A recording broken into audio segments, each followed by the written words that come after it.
All right, what's up everybody? Thanks for clicking this video. Thanks for tuning into my channel. My name is Simon Hill, Black American from Louisiana, coming to you live from Budapest, Hungary. Where I'm at right now, it is May 8th, 2025, 11:11 p.m., and we are continuing our reading of Marlon B. Ross's Sissy Insurgencies, A Racial Anatomy of Unfit Manliness, a very deep text, and this is the first book that was recommended by one of my subscribers. Shout out to DoorOfEl, and shout out to everybody who's been supporting this live stream content as we continue to try to educate the people, as I continue to get educated, going to university right now out here in Budapest, Hungary, and also reading daily on live streams for the people and giving my commentary on these very powerful and impactful texts. Looking forward to hearing what people have to say as you jump into the live stream. And just to let you know one more time, this is Marlon B. Ross. He is a professor at the University of Virginia, if I remember right. And this is the book that you can find on Amazon for the humble price of only $30 paperback,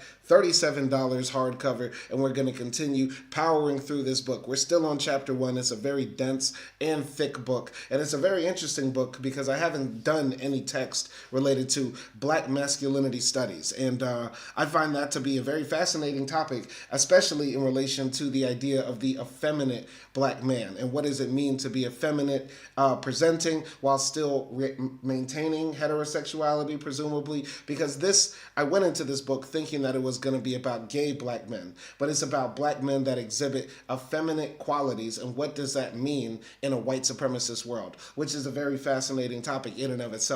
I'm not a very particular fan of Marlon B. Ross's writing style, and I think as readers, everybody has their own preference on how they like to have their text written, and Ross writes like a real academic, a real professor, almost to the degree that he writes like as if nobody is going to read this, right? And I understand that, most books are not consumed this way in a public manner, but I think if you're a writer, you should write in a way to prepare for this book to be read out loud, to be read in groups, to be read in conversation with other people. But this, I believe, was meant to be a conversation for people at a very, very advanced stage of academic learning, deep knowledge and insight on this topic, and more nuance as well. And once again, I'm just a first year bachelor's studies sociology student, right, with a degree in music, right? And I'm just a casual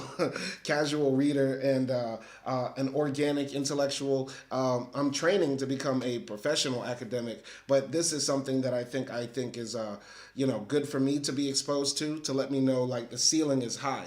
The ceiling is high when it comes to academia, when it comes to Black intellectualism, and that, I have a long way to go, even though I feel like, I stand apart from people of my age and my background and my level of education when it comes to dealing with these topics and thinking deeply about these topics. There are people much greater than me.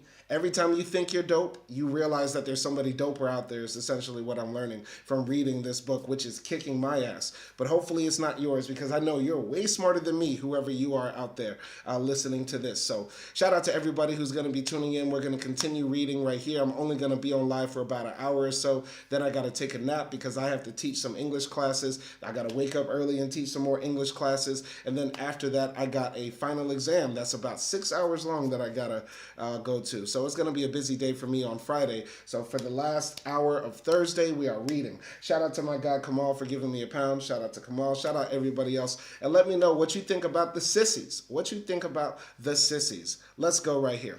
So we're continuing in chapter 1, page 46, Arenas of Masculine Competence. Each chapter of this study examines a different historical moment and a different aspect of the feud between sissiness and masculinity as a racialized dynamic, focusing on the most prominent areas where institutional masculinity is staged for public endorsement of male empowerment: politics, business, science, diplomacy, warfare, religion, activism, academia, and sport. The study demonstrates how in each of these venues, the sissy lurks liminally on the edge edge or subliminally at the heart. Although it could certainly be argued that soft or non-normative men existed long before the 1880s, Mollies, for instance, can be traced back to the 18th century in England when the term sissy first gets articulated. I begin this study in this period because of the peculiar situation of black male leadership after emancipation and on the cusp of Jim Crow.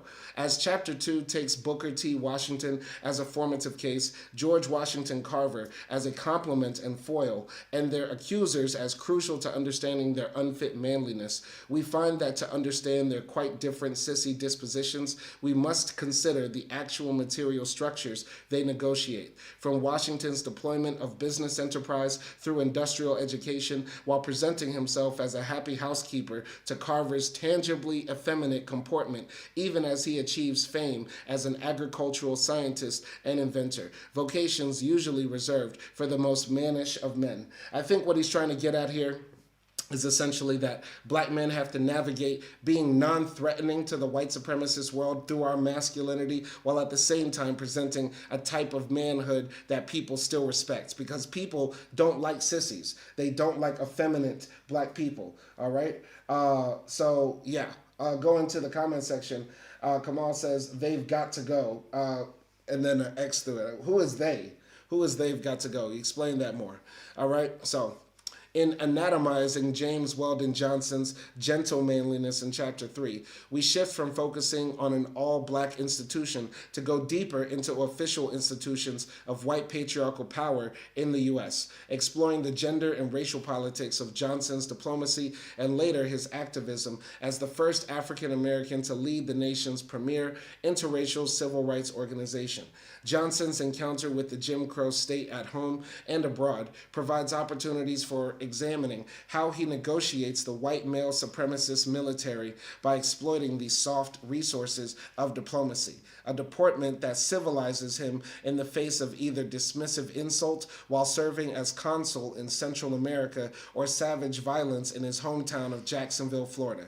In Chapter 4, Baldwin presents the classic case of a homo sissy, one whose apprenticeship in the black church defines his future career as a prophetic writer and civil rights spokesman on the world stage. Baldwin's transfiguration of church sissiness, though, seems especially conventionally heroic when contextualized through an emerging mass media age in which hyper-blonde sissies like Truman Capote and Andy Warhol on the one hand, and fierce black street swishes like Little Richard and Sylvester on the other, demand the world's attention as faintly subversive, unmanly men infecting the underbelly of a virile Cold War America, hysterically fearful of white men's softened temper in an age of sedentary, bureaucratized office work. When black men entered the arenas of white masculine self-empowerment, Washington in early Jim Crow politics and business, George Washington Carver as an experimental scientist, Johnson in new Negro Renaissance politics, social activism and diplomacy, they do not necessarily enter as sissified presences.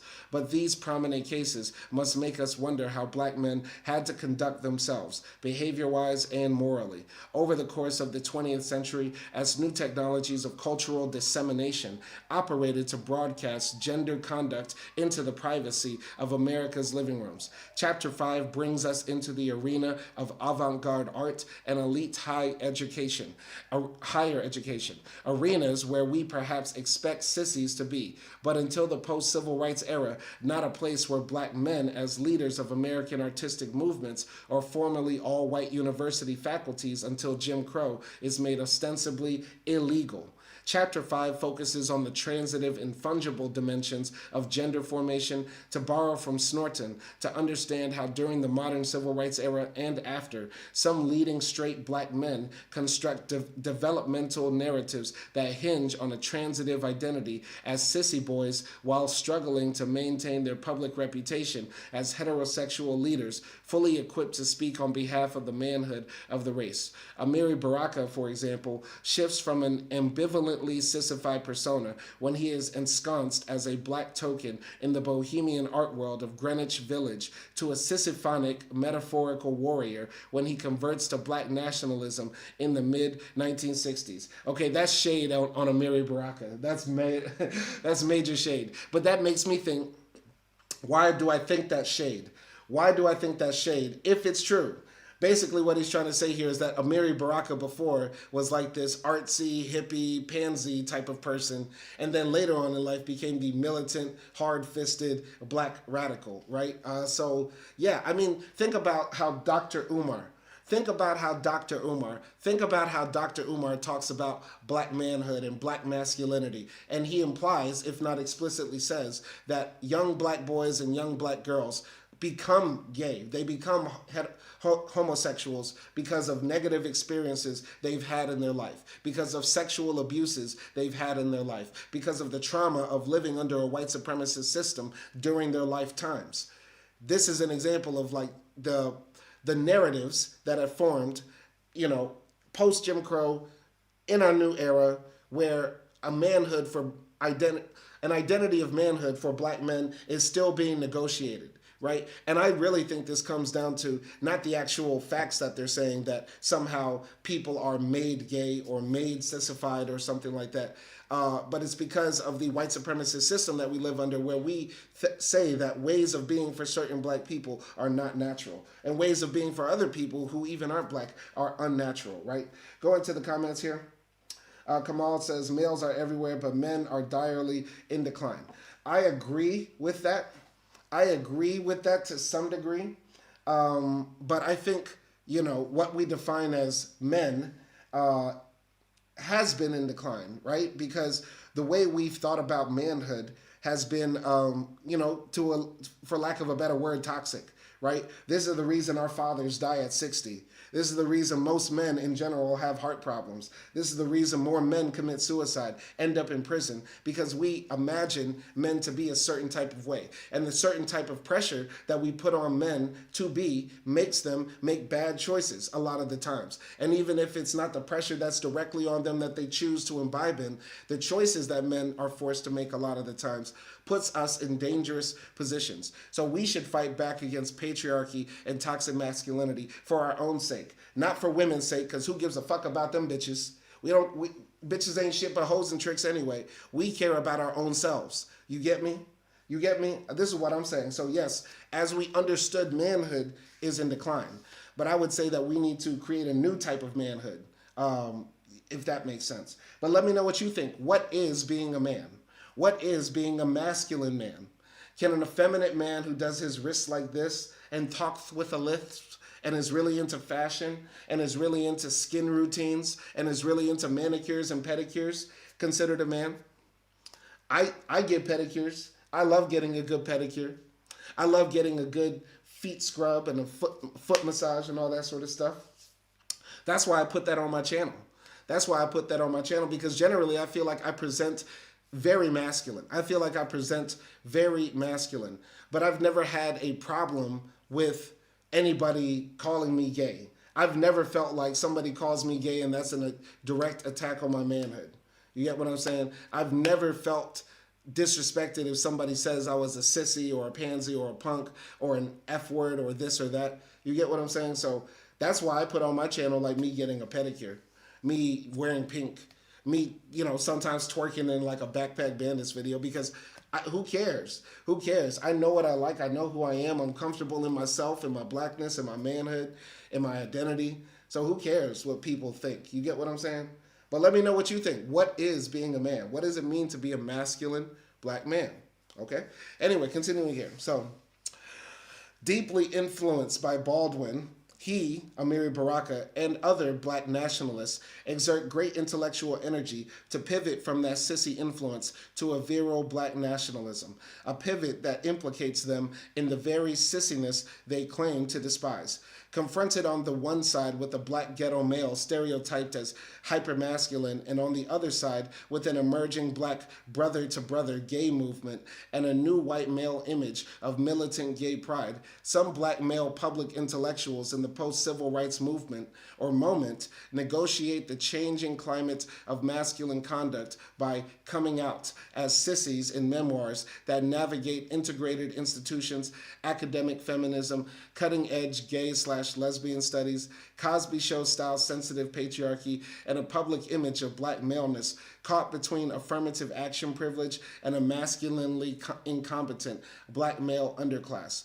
Like black male leaders before them, these men find a resource in sissiness, but explicitly naming it as such while protecting their heterosexual prerogative by insisting that a sissy need not be a homosexual. So I think what he's implying here is that Amiri Baraka, after the Black Panther movement fell apart or black nationalist radicalism fell out of vogue, he's basically saying Amiri Baraka, in his works, started coming out as like a more effeminate, more in touch with his feelings, more sissified black man. And I don't know that to be true because I didn't read Amiri Baraka's book, but that is an interesting claim to make. All right? So Kamal says, I am against the toxic masculinity, and men who take pride in themselves are respectable. Facts, facts. I think being a man should be about being a good person, standing up against what is wrong, demanding what is right, protecting your family and yourself, being honorable, trustworthy, not lying, not being dogmatic about the beliefs that the power structures above us give us, questioning everything, having an open mind, being kind, being sincere, being real. You get what I'm saying? That's what I think being a man is about, right? But everybody has their own definition. And I don't think any of my definitions of being a man are disrespectful towards women. I know I said earlier bitches ain't shit, but that was just me being facetious. A little bit joking. We love these hoes. I'm joking, but no, I don't think a true man is sexist, right? And I don't think a true man, calls women bitches and hoes like regularly and stuff like that. But, this is Book React where nobody's watching. And if nobody's watching, we get to say whatever the hell we want. Ain't that right, boys? Ain't that right? All right. Got to take a little water break.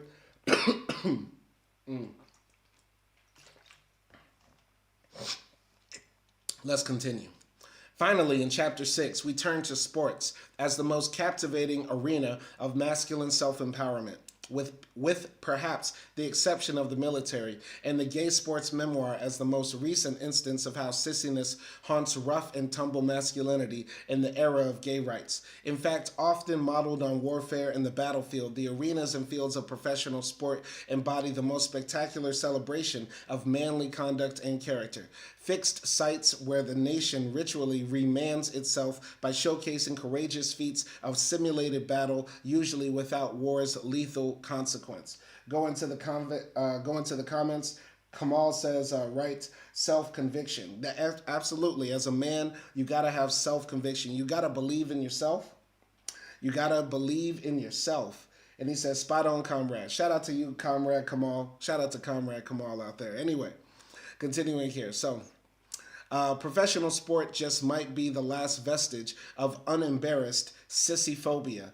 Looking at the coming out narrative of the professional athletes in a form I label the sports disclosure memoir, we find the sissy estranged from the masculine norm at the turn into the 21st century, even as gay men make lumbering strides toward acceptance in America's roughest sports. By concluding with an entrenched preserve of sissiphobia in America's most popular mass sports, the study spotlights again how the charge of unfit conduct, even for the toughest of manly men, cannot be segregated either from racial identification or from the spectacle of mass consumption and reception. Who are the sissy sports athletes? Somebody let me know. I don't watch sports at all. And that might make me a sissy to some. I remember trying to watch basketball, couldn't get into it. Trying to watch football, I couldn't get into it. And it's not because, I don't understand the sports. It's because it never sat right with me, the idea of black men being like on a metaphorical auction block owned by these teams, getting traded to one rich white man's personal team that he owns to another one's. You get what I'm saying? Uh, like it never made sense. Draft day looks like we just got off the ship and now we're going to the highest bidder. It never made sense to me. I never liked it. And this was before Colin Kaepernick and everything like that. I never liked sports because it's so, like, even as a kid looking at it when I was like, 14, 15, you know what I mean?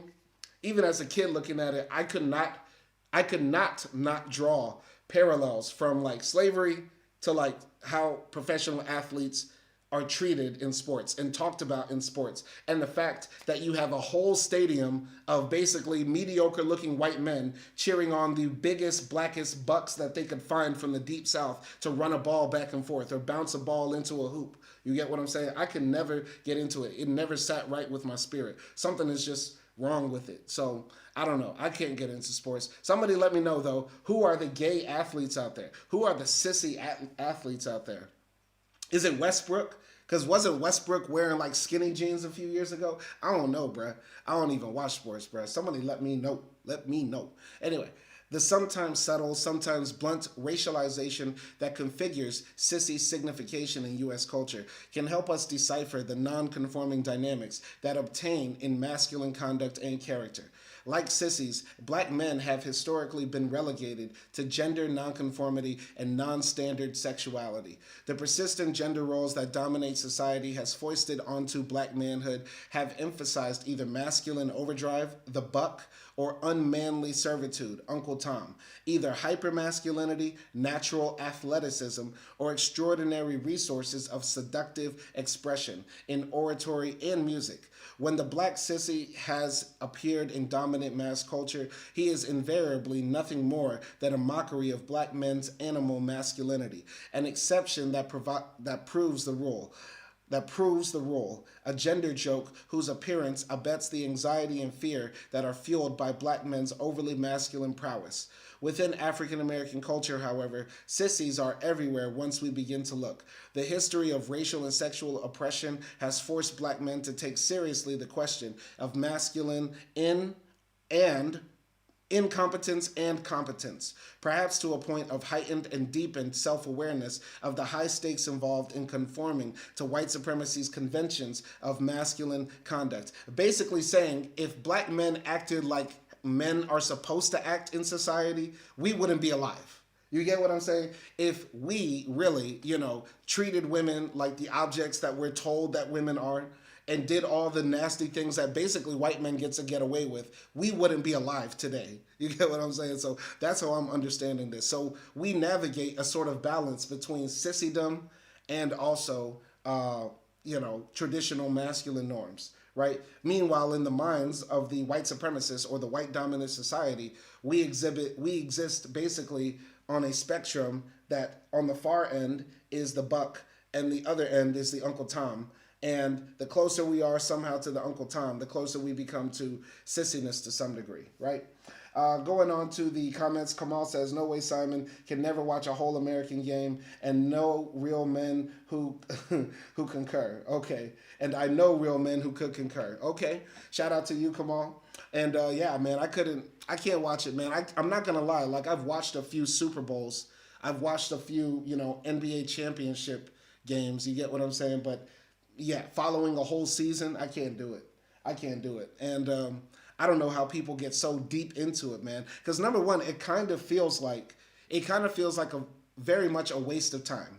Now, I know people could say that about a lot of different types of entertainment. Like, you could say video games waste time. But video games tell stories. A lot of the times, great video games tell great stories. You know what I'm saying? Like, if you've played The Last of Us, I remember playing The Last of Us and damn near crying at the end. You know what I mean? Because that's a story. That's just like at the end, what's his name? I forgot the main character's name.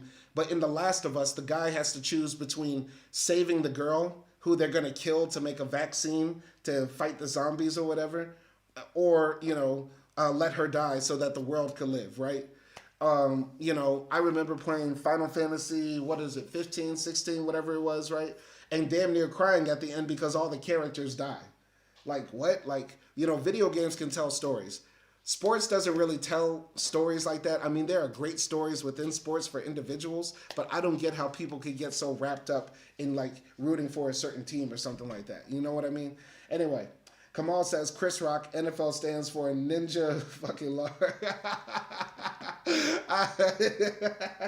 Hey, Chris Rock the GOAT. Chris Rock the GOAT. I'm saying this. I'm standing on business. Shout out to Kamal. Shout out to Kamal. I'm standing on business and I'm saying this. Chris Rock is better than Dave Chappelle.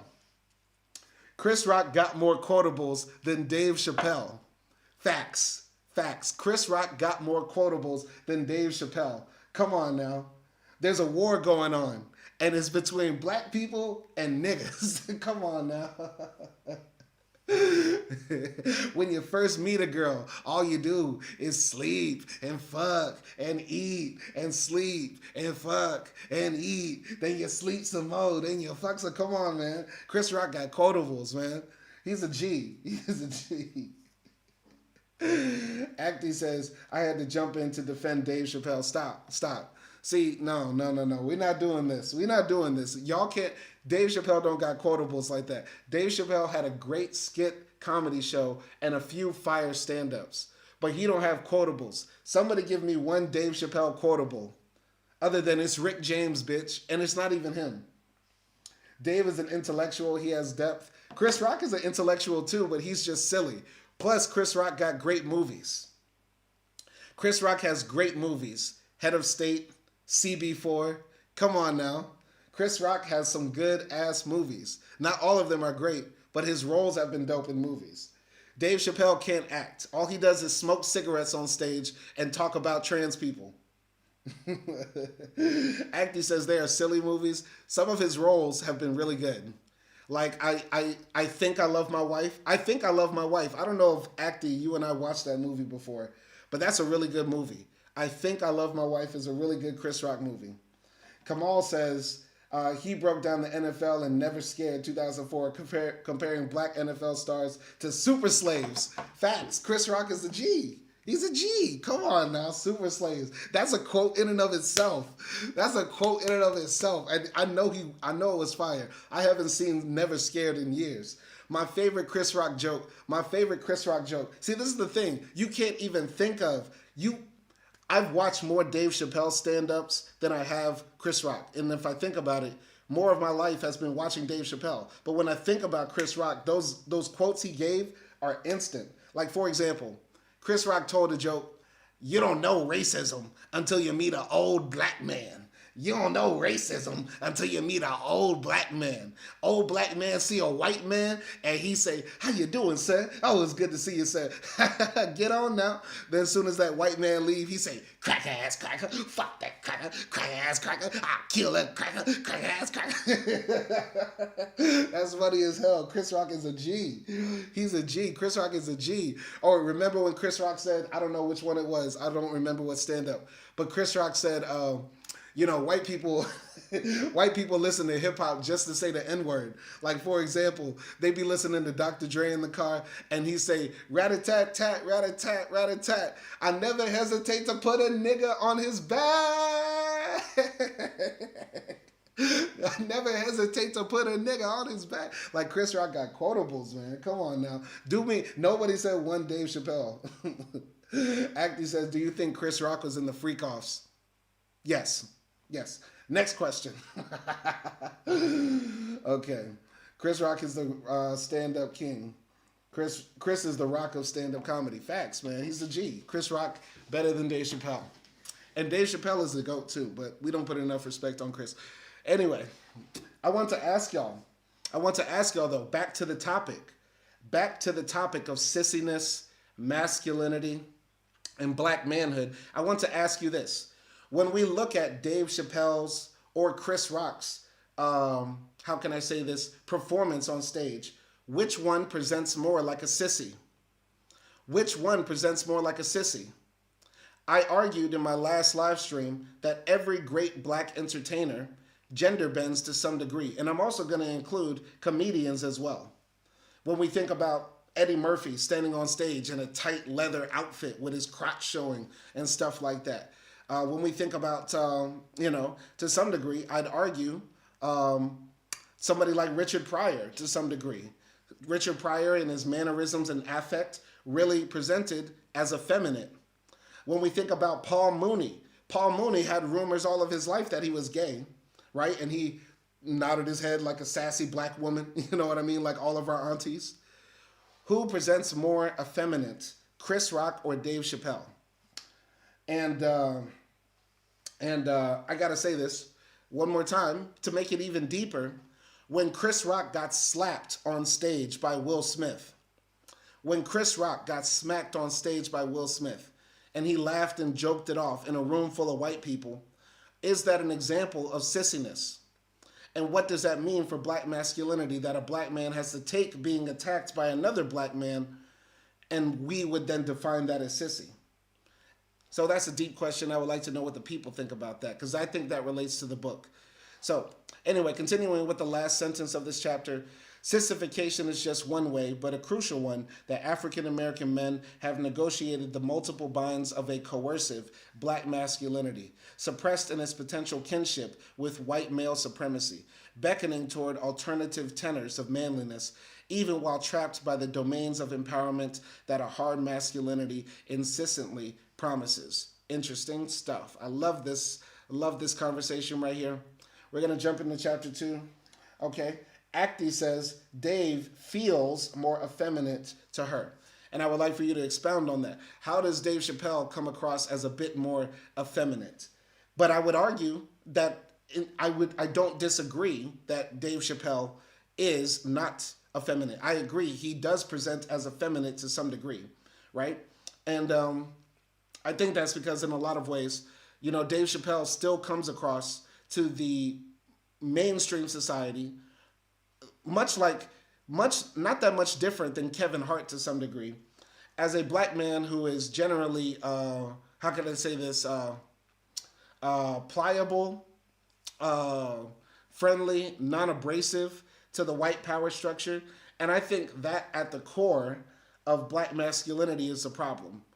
I think a lot of people who are not black look at black males as not retaliatory to the white male power structure in a direct confrontational way like other groups of people would, and say those are not real men, or they present as more effeminate. For example, in black America, we've never had a Hamas. In black America, we do not have a Hamas. In black America, we do not have a Hamas. We do not have a Hezbollah. We do not have a Houthis. We don't even have, to some degree, like what they had in Turkey with the Young Turks. We never had a movement that sought to overthrow the power structure, kill all white people. We don't have rhetoric like, Hamas says that we will fight until the last Jew is driven into the sea.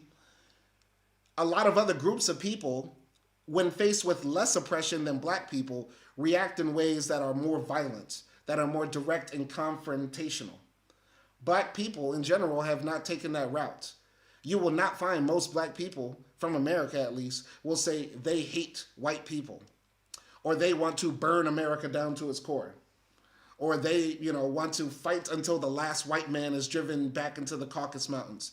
There might be some rhetoric of that, but it is never actually a, popular idea, right? There is no Hamas in black America. You get what I'm saying? So I think that to some degree allows some people to say black malehood, black masculinity is not as masculine as other types, or it's not a true masculinity, right? I'm going to continue here. Kamal says, damn, all of them? I'm certainly giving it a thought.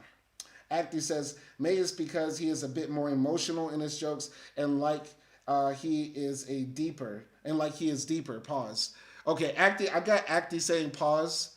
Acti is saying pause now, and this is just hilarious that she's saying pause. And it's not pause if you're a woman. It's only pause if I'm a man.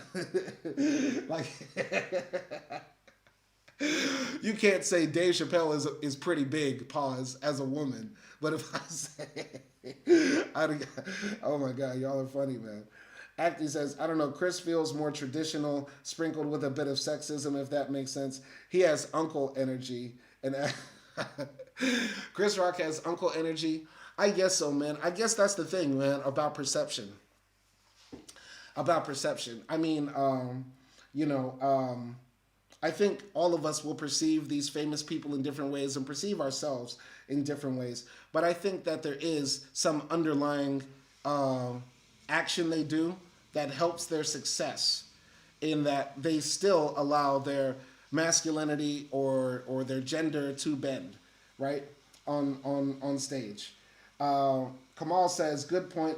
Rock eventually gave the reason he didn't fight back: because I have parents and was taught not to fight in front of white people. Yeah, I remember that comment now. Thank you, Kamal. Thank you, Kamal, for bringing that comment up, because that is a very, very important comment. It's a very important comment, very reasonable. Not no, it's actually unreasonable, right? Not success as a comedian. It's talking about some deep underlying truths in Black America that we don't like to talk about, like the war between black people and niggas to some degree, right? But yeah, saying don't fight in front of white people. I mean, me growing up heard we're in mixed company now. Don't be acting like that. You get what I'm saying? Like, we're supposed to pattern our behavior over white proximity. You get what I'm saying? So that is a very real thing that a lot of black folks have to think about all the time. You know what I'm saying?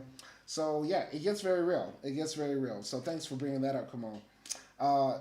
Acty says Dave doesn't have uncle energy. I feel Dave is the same age as probably my father. Dave is the same age as my father. So Acty, you've met my dad. Are you saying my dad doesn't have uncle energy? Because Dave Chappelle is literally like the same generation of person. You get what I'm saying? Kamal says, I actually respect that. Don't fight in front of white people. I mean, don't fight, period, to some degree. Don't fight, period, would be a better answer, you know, to the idea of another black man slapping you. You know what I mean? I think, you know, it takes some level of having Christ consciousness, like Jesus-like energy. You know what I mean? To say, you know, I will turn the other cheek, you know, even when it's hard. Because we've been conditioned to train as a man. Somebody slaps you, you slap them back even harder. And we're not going to do that to our brothers. We don't do that to our brothers. You feel me? Acty says, but it's more about the energy, not the age. I get what you're saying. It's like vibe checking. Acty is what you're saying. It's sort of similar to how Trump is the oldest president we have, but he doesn't come across like the oldest president we've had. He comes across as more youthful than even Obama, I would argue. I would argue Donald Trump comes across as more youthful than Obama, even though he's old enough to be Obama's father. Trump is old enough to be Obama's father. And yet he still acts and talks and presents in a way that comes across as more youthful. So that is a good point. Dave Chappelle might not, you know, act my father's age, but he instead presents as somebody much younger. I get exactly where you're coming from, Acty, with that. You get what I'm saying? But anyway, this is interesting. I would still like to know what y'all think about sissiness and masculinity. Can a masculine black man present in a sissified way? For example, I believe this is, I don't think so. I don't think this is Little Richard, but it looks like Little Richard. But let's say this black man right here. Let's say this black man presents himself and tells people that he's heterosexual. He's a heteronormative black man, but he also has effeminate qualities. He likes to have a skin routine. He likes to have his hair done in a certain way, arch his eyebrows, put on eyeliner. Is this still black masculinity? And if it is still such, how can we define it as such in a white supremacist world where, to some degree, all of our lives are dictated through the subjectivity of whiteness, right? Explain how you think about that. That might be too deep for the YouTube comments. I know it's Thursday and everybody's tired, but let me know. All right. Continuing here. So, Sissy Housekeeping, Chapter 2. Cleanliness, Gender Dissonance, and the Spoils of Political Patronage at Washington's Tuskegee. Wash Ferguson, Booker T. Washington's stepfather, was out of work and down at heel, and he was nearly everyone else in Malden, as was nearly everyone else in Malden. He could not afford to hire a housekeeper, and his dignity would not allow him to do women's work. Lewis R. Harlan, Booker T. Washington, Making of a Black Leader. My wife and children were incidents of my main life work. I was not neglectful of my family. I furnished a good home. But my main work was out in the world and not at home. That work out there my wife appreciated, but was too busy to share because of cooking, marketing, sweeping, and cleaning, and the endless demands of children. W.E.B. Du Bois, the autobiography of W.E.B. Du Bois. So, yeah, going to Kamal in the chat. He says, I hear you. That was a hypocritical bitch move. Will Smith wouldn't have slapped Jim Carrey. Facts. Will Smith would be in jail if he slapped Jim Carrey. You didn't hear all those white folks saying he should be in jail? Like literally right there at the Oscars, those white folks were saying, oh, Will Smith is black. It's like they had the realization. They woke up out of a 20, 30-year fever dream. For 30 years, Will Smith was the whitest, dark-skinned man on the planet. And when he slapped Chris Rock, they said, oh, the monster, he's here. Anyway, Acti says, it makes me think about dandyism and maybe because of the Met Gala, but the black dandy was a symbol of resistance through fashion, and I would say kind of being metrosexual. Okay, I think, much like, Negro, black, African American, metrosexual is just another way to say effeminate, right? I think metrosexual is just another way of saying effeminate. Sure, in the early 2000s on an episode of Sex and the City, Samantha would have said, I dated this metrosexual black guy, and boy, was he hung like a horse. I know Samantha would say some shit like that if this was a character on Sex and the City. But metrosexual is just another way to say effeminate, closer to what we ascribe to being female gender norms, in my opinion. So if we're talking about dandyism also, I think fashion is not exactly a part of it because mannerisms don't have to be tied to your fashion. Let's say you're somebody who dresses like me. I dress like a very straight, cringe millennial. I don't know how to dress. But let's say I also had effeminate ways. Let's say I also, had a very good skin routine that made me glow in the dark. Let's say I really took care of myself and had a six-pack and all that, but I still dressed like a bum. You get what I'm saying? I still dress like a very straight man. Let's say I still dress like a very straight man, even though I had the queer eye for everything else. Would dandyism still be a part of the sissydom, of effeminacy, if that makes sense? Acti says, I'm wondering if the black dandy was seen as a sissy, all the pimps and working people in the corporate world. It's contradictory. That's a very good point. I wonder if Marlon B. Ross will bring up the pimp. I wonder if Marlon B. Ross will bring up the pimp. I wonder if Marlon B. Ross will bring up the pimp in this book, because the pimp is the prototypical sissy that a lot of us, I would say millennials know at least. I don't want to talk about Gen X or Gen Z or whatever, right? But us millennials definitely saw, Bishop Don Juan on TV flaunting his fingers like this. We definitely saw Cat Williams, talking about pimping. We heard about Too Short talking about bitch and all this sort of stuff. We've seen all sorts of pimps on TV with the long fingernails and long hair and outlandish suits and stuff like that. I wonder if he'll talk about them and their sissiness. But I think they would argue. I think Marlon B. Ross would argue, and maybe I would also agree, that the pimp displays effeminateness as a way to subvert the white male power structure, and also to get a hand on manipulating impressionable, lost women who have now decided they're going to go out on the blade and be prostitutes. I think, a man who acts in an effeminate way is easier to access women. The same way women are quicker to make gay male friends than they are to make straight male friends, because at least they know the gay male friends aren't going to fuck them. The same way they know that, I think they would also see a man who has manicures and pedicures and long hair and all sorts of stuff on his face, right? They're going to say that man is less of a sexual threat to me. Let me hear what he has to say. And then he says, bitch, this pimping. You get what I'm saying? And then next thing you know, she's popping pussy. So I don't know. That's what I would argue. But anyway, continuing here. Punking rivalry in the contest over Jim Crow race leadership. History has not been kind to Booker T. Washington. Although he is a notable figure in U.S. history, he is not generally celebrated as one of those heroes of African American history. That's crazy because I was always taught he was, but then again, I never actually read up from slavery. But generally, I've heard only positive mentions of Booker T. Washington. He's mentioned along with W.B. Du Bois and like a precursor to Martin Luther King, and I've always thought of him as such. Maybe he didn't have the right politics. Maybe he would be what we consider today an Uncle Tom. But back then, he was just a guy trying to help his people. Is how I always thought about him.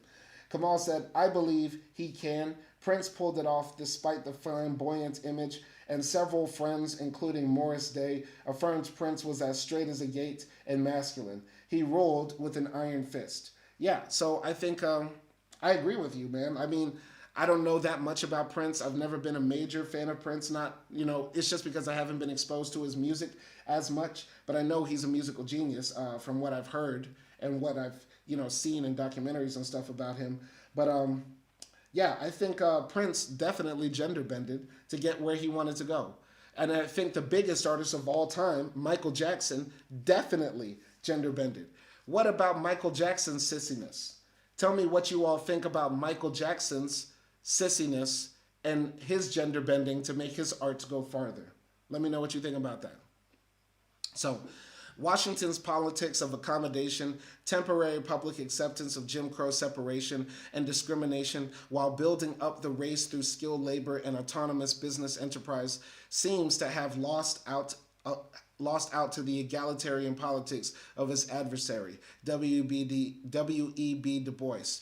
Although honored during his own time as the most influential and effective black leader, especially by the white power structure, Washington's accommodationist strategy was and is at best controversial. As Christopher B. Booker observes, the acquiescent accommodationism inculcated by Booker T. Washington marked an era of self-doubt for African American males.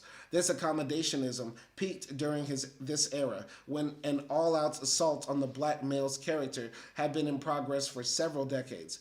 Other leading activists of the time, Ida B. Wells Barnett, William Monroe Trotter, and William Pickens, in addition to Du Bois, could be quite damning in their attacks on Washington and his program, often using language infused with gender insinuations. These adversaries imply that Washington's leadership is somehow less than manly. This is not surprising, given that political leadership at the turn of the 20th century was so strongly constructed as an attribute of masculine competence, a construction raised to new heights during the Rough Rider and Big Stick era of Teddy Roosevelt. Kevin P. Murphy points out that Roosevelt labeled his political opponents mollycoddles, a term endorsed and explained in the press as a man who won't take hard knocks, who flinches from the crowd.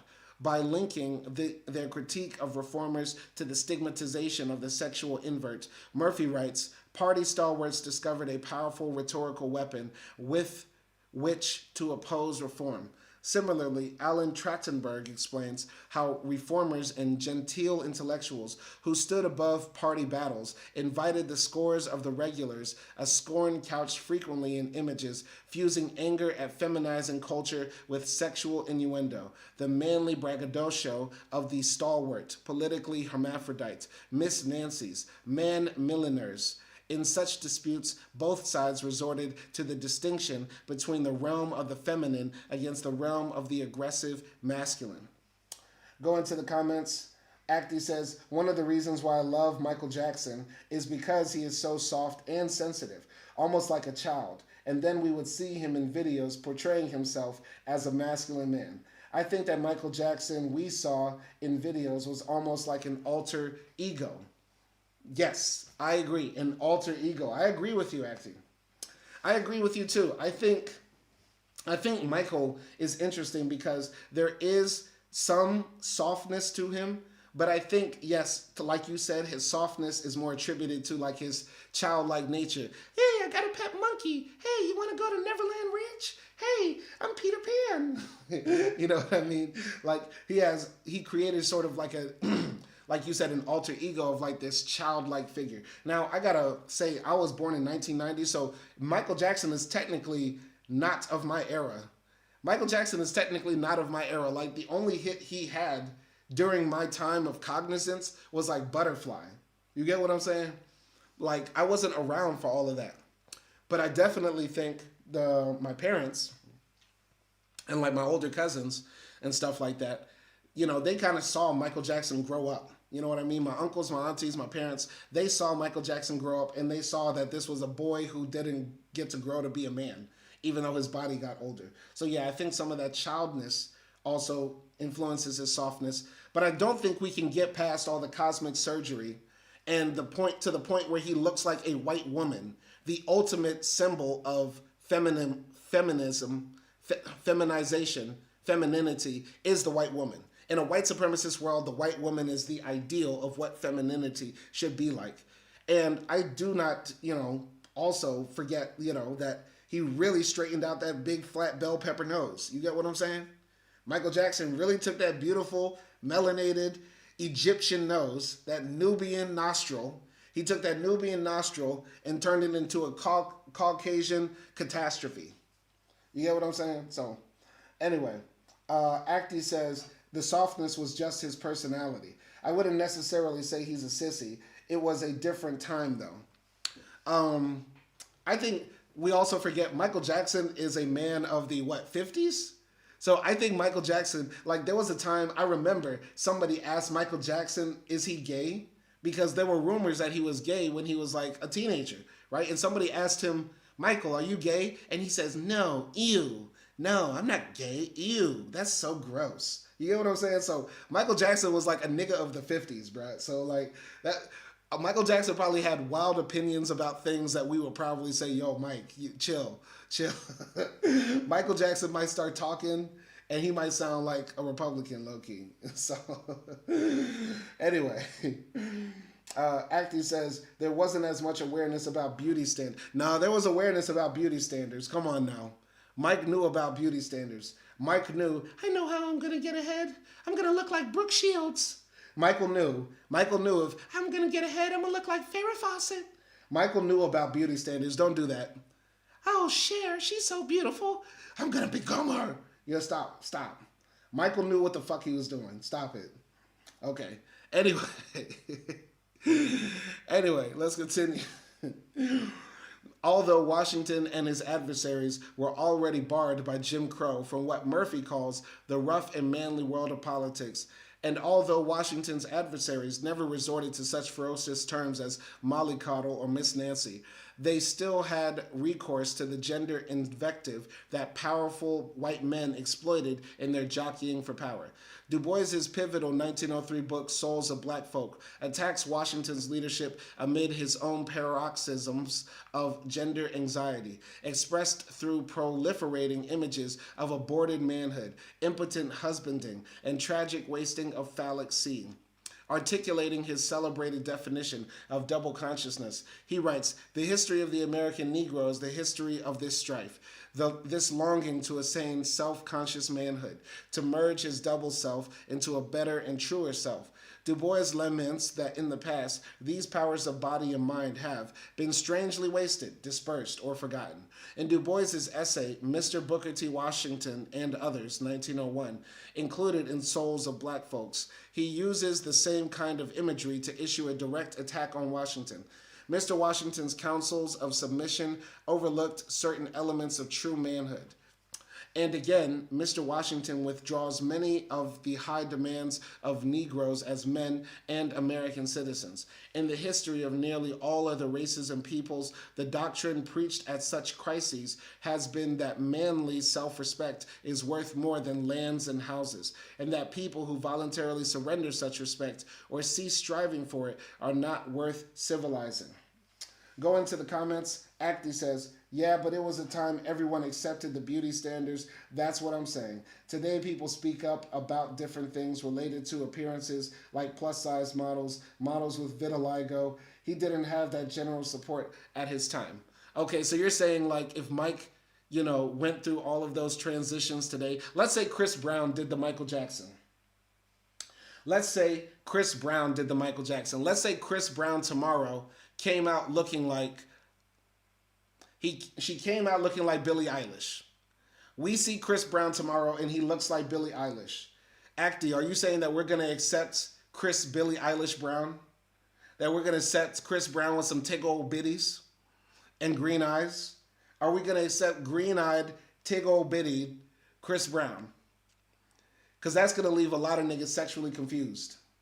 I'm turned on by this nigga that I used to fuck to.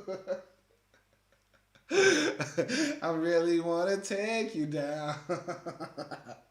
We gonna look at tig old bitty Chris Brown and be like, damn, that's a bad bitch. All right, but maybe he wouldn't have done it to begin with. I don't know, man. Mike was gone. Mike was gone. There's a lot of, man, we know too much about Mike. We know that he changed his nose because his daddy said he was ugly. His daddy said he was ugly. His daddy said he had a big nose. And Michael Jackson always felt bad because Joe Jackson pulled out that belt and made him perform in strip clubs. Okay, so we know too much about Michael Jackson on why he did all that to his nose and stuff like that. But I think the bigger question is how much of that transformation, how much of Michael Jackson's sissydom made him so non-threatening to whites that he is the most beloved black man on this planet. And people still know Michael Jackson's black. This is the thing. Most white people, I would still say, know Michael Jackson is black. But he is still the most beloved known black person. There are other black people who are loved on this planet, like The Rock. The Rock is black. The Rock is a black man. One of the most successful movie stars of all time. In this anti-black world, that is a crypto black man. That nigga's passing. The Rock is passing. Vin Diesel is passing. Other famous black people are passing as well. But none have done it as successful as The Rock. If passing were an Olympic sport, The Rock wins every single year. And Vin Diesel would get the silver medal. Who would get the bronze medal of passing?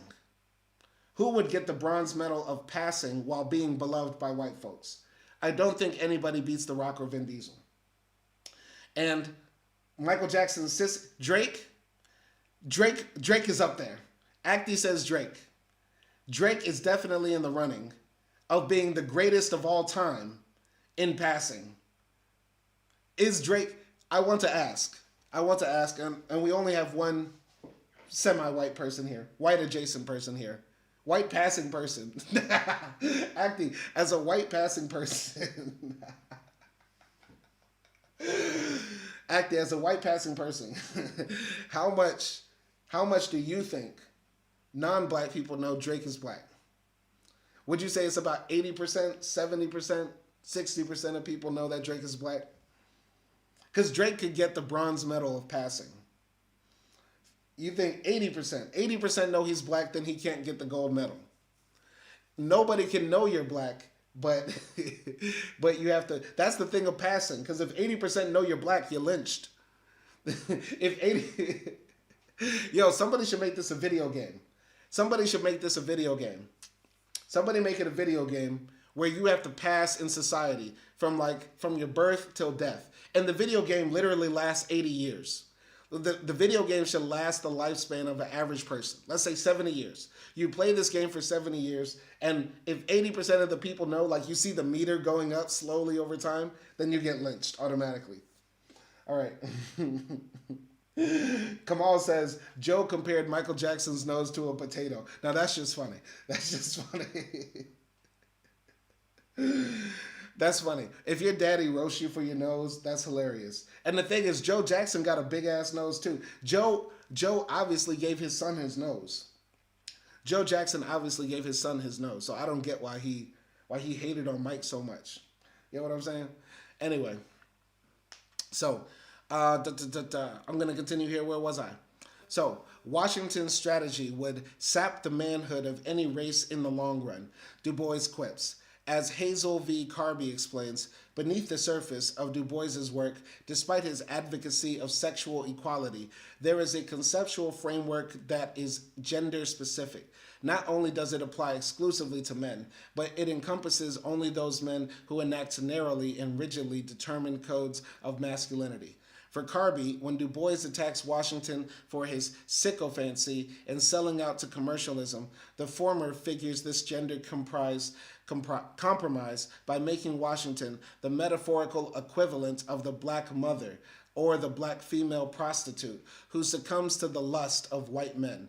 The sting in Du Bois's language derives from the gendered character of his accusations, a sting carried especially in the connotation of the word sycophancy. Okay, so basically he's trying to say that W.B. Du Bois was going in on Washington on several levels. Number one, for saying that we should have land, businesses, and money over our own self-respect, right?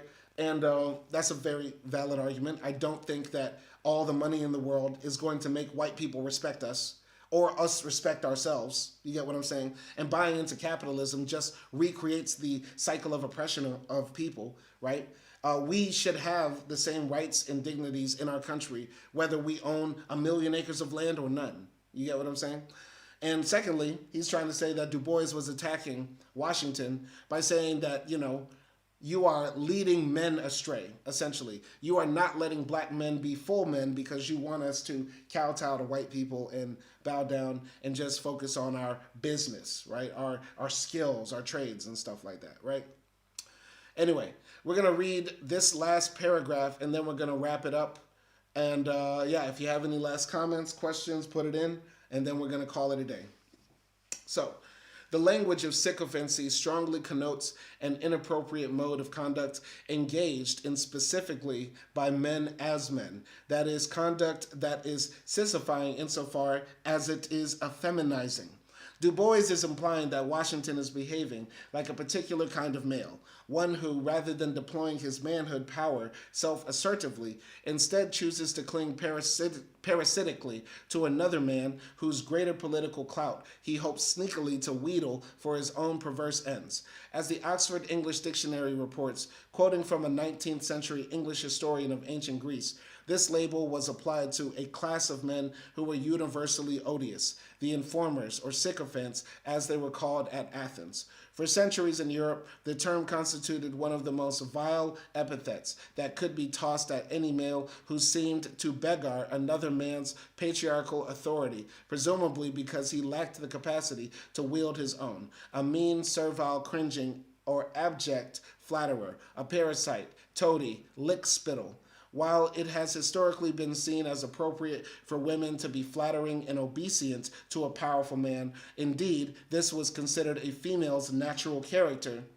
For a man to behave in such a way pegged him as perversely unmasculine insofar as he still desired manly power, but sought it in a backhanded, subservient manner unbefitting the dignity of a proper man. Basically, what they're trying to say is, the ancient Greeks thought that people who came to power by sucking up to another man were the weakest type of men and not actual real men, right? And this sort of notion has stuck in Western culture and society to some degree. We don't respect brown nosers. We don't respect bootlickers. That's why that's one of the worst things to call a Trump supporter, because that's what they literally are.